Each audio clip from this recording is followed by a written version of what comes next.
complaints, but the foreman had responded and sent trucks back out there. And the nice thing about that is they actually show pictures, so you can see what's happening, not just, I think it was missed. In this case, what had happened in both cases were they had plowed, but it was still salty underneath. Ice. Or, I'm sorry, things salt, ice, yeah. Right. That's your.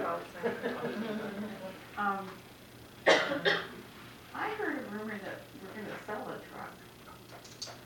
Oh, what? A salt truck? Yeah. No, It was a tree. tree truck. Oh, was it a new one? Madam Chair, so this purchase came in before Keith arrived, and Keith wasn't sure if it was the greatest need. So he looked at, number one, what could we possibly trade it in? They weren't interested. I think you put it out just to see if anybody was interested. Cannon did for us. Yeah, but it's not, nobody's gonna buy a new truck for what we paid for it, used. So it's just a matter of, at what point do we deploy it? Why wouldn't we deploy it? Excuse me?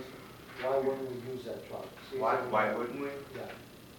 Through the chair, this is a 70-foot boom truck for tree removals, which we have very little trees that big that we take down.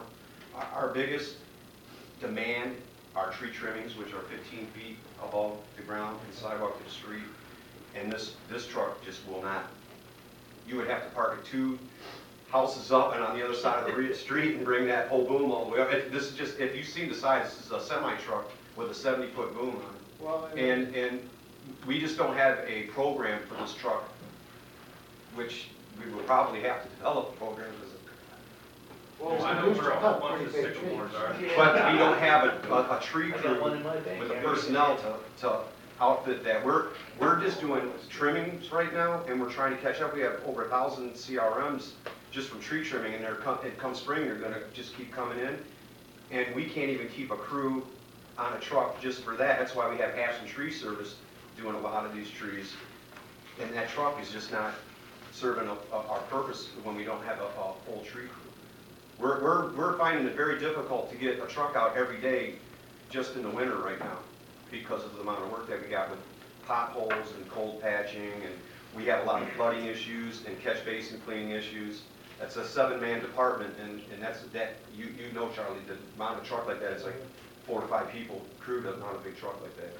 yeah, we used to have a crew that ran it. Yeah, so Is there any way that we could share it with other communities and get some we're grants? if we end up keeping this truck, we will do our best on using it to the fullest capacity in any way we can. Wouldn't there be a huge depreciation on it?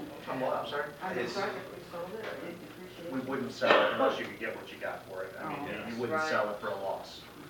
You Can we swap it for a salt truck or something? Well, we do have a need for the tree truck still. Just a small. Yes. I tell you what, Can you the short big the tree boom? trucks come in handy with the big storms every day. There is some, there's a need for it, it's just not the everyday, right now our need is the masses. To help you guys out, if you want to park it over on Holland Street for a couple weeks to get it out of the way. I don't know if it'll move, but. Okay, item 29, this is for the Taylor Sportsplex. They need a new perfect fry. Any questions for Jeff on that? And for Lakes of Taylor, they need a new ice machine. Any questions for Jeff on that? No. And we need some new driving range maps for Lakes of Taylor. From Easy Picker Golf Supply or Profits. Questions for Jeff? 32. This is for the Deficit Elimination Plan Resolution for CDBG.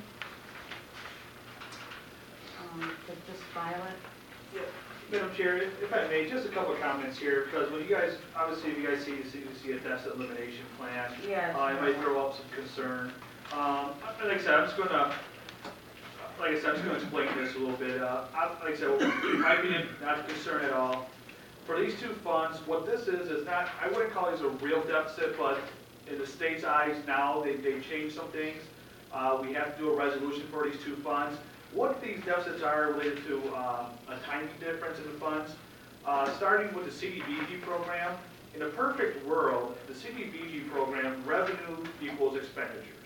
You know, because your revenue is based on your expenditures. You can't draw down revenue from the federal government unless you pay the expenditure first. Right. So what happens in modified accounting, accrual accounting is what the city uses, is that if you don't collect the revenue, the cash for the revenue within 60 days after the fiscal year end, you can't recognize that revenue. It has to be deferred. The expenditures doesn't have that kind of rule. So what happens, and this is more common than you would think, but what happens is if you have, like in particular this year in the CDBG program, we had a construction contract with some party sidewalk improvements.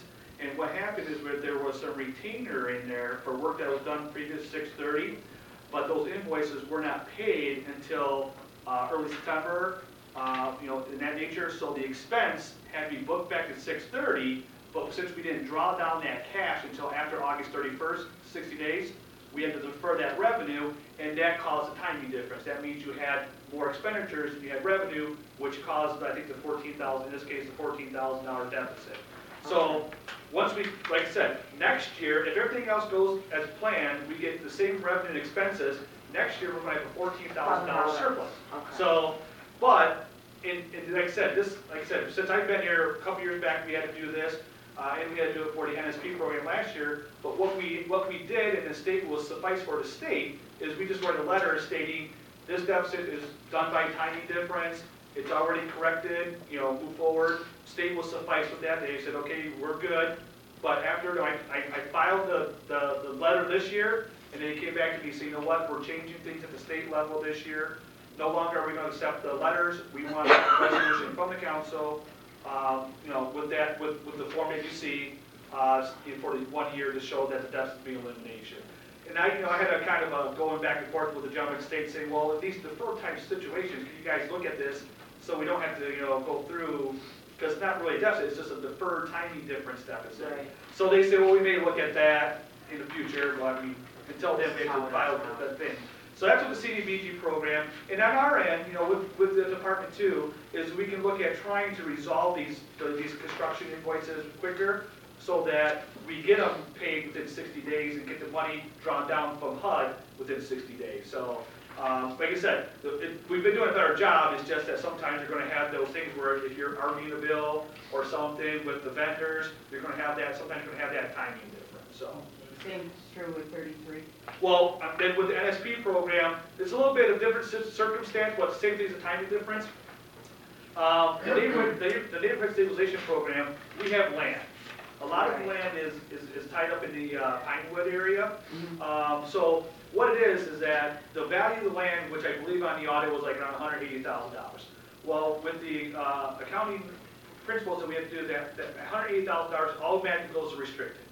Then we have some carrying costs, water bills or things that are paid that cause that deficit of around $50-some thousand. But the thing is, like when we sell that property, then we resolve that difference with the deficit. So it's a timing difference of when we sell that property, not. And talking with the department, we've already sold some of that property, but last year there was a little bit of a hang-up because of some litigation, I believe, with some properties. I'm not exactly sure of all that, but I know that there was litigation. So as of right now, that fund is no longer, because I think there's some properties being sold, I think sometime soon. So that fund's no longer in a deficit as we speak right now once those properties are sold. So again, a timing difference. Last year I filed a letter stating the exact same thing. They were good with it, but this year they want an actual resolution from City Council on it. So. Madam Chair, there is still ongoing litigation. There are some units that are in the process of being sold. There's a separate settlement discussion taking place right now. At some point in time, the exit strategy would be sell the property, get out from underneath in the homeownership program of Pinewood altogether, and hand it back off to the homeowners. And that's essentially what they're asking for. I don't know if they realize exactly what they're going to get, but it is what it is. So that will likely be coming forward in the next meeting or two, and it will resolve all of these outstanding issues. Now, there will still be some properties that NSP owns that we're working with to try to sell, or however we strategically get out from underneath them because they're landlocked. So We're gonna knock on doors and try to talk to neighbors about splitting them or gauging their interest. So we just Okay. stop managing the properties altogether. Number 34 is something I guess we do every year, and that's to extend the tax season through February 28th. I'm sure that's correct. 36 is a solicitation request from the roofers union. No, it's 35, the shred day. The shred. Shred. Oh, it got stuck. Not Shrek, shred. I'm gonna have a bunch of, I'm bringing a bunch of stuff this time too.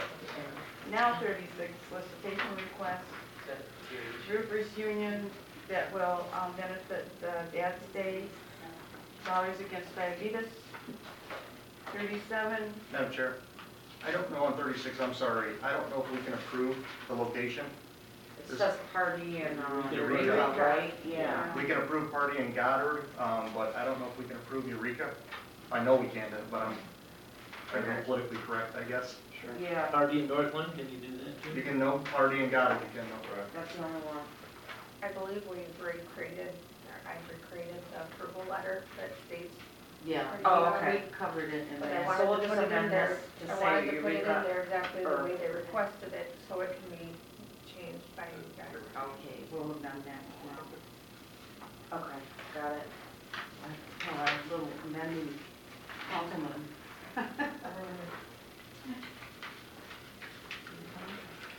Yeah, I'll Then North Central also asked for Monroe and Party, or Monroe and E-Course, and the E-Course and Party, and I told you that we do it every year.